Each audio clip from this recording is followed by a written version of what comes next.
Meir Valensky with Driving Markets. Okay, with yesterday the Nasdaq moved up because AMD applied microchip devices. AMD had to go over that one again. Applied microchip devices is going to compete now with Nvidia in producing semiconductors for AI. Okay, artificial intelligence. So the Nasdaq moved up. All of the markets at the moment are artificially, superficially supported. There's no need for them to be this high.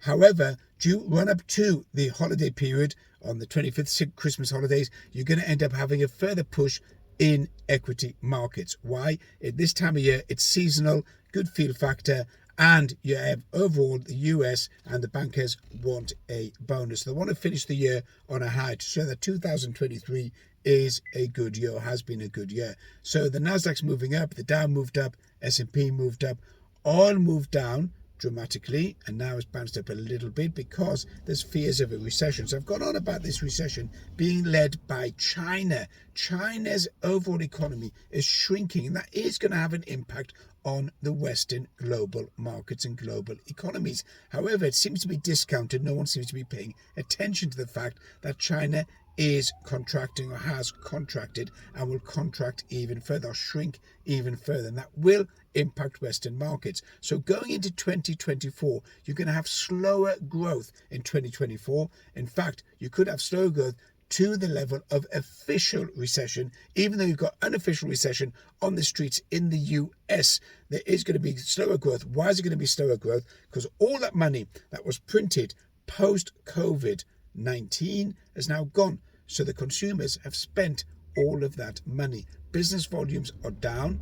Overall, interest rates are up. Cost of living has gone through the roof and is still rising, even though inflation might be 3, 4, 5%, depending on which country you are in. It's still costing a lot more month on month to buy the goods that you need necessary in order to get through life. Therefore, the cost of living is going up.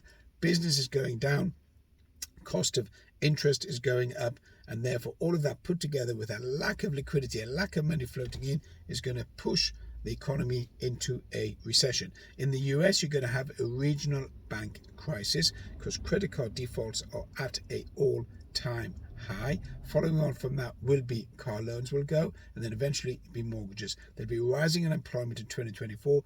Overall, once rates go up, or the last of the rates go up about 18 months from there is going to be a recession. So you've got to get ready for it. There's no point avoiding the truth. The Biden administration, which is going to do everything, whatever it can, to plaster over, hide the facts, because it wants to get back in 2024, leading up to the election. So the numbers coming out of the US are not 100% true. You need to analyze them and look at what is making up those numbers. So overall, we're going to see a downturn in 2024 in economic activity, downturn in financial markets, and also we're going to see lower interest rates potentially if the central banks have got the nerve to start dropping interest rates in the first 6 months of 2024.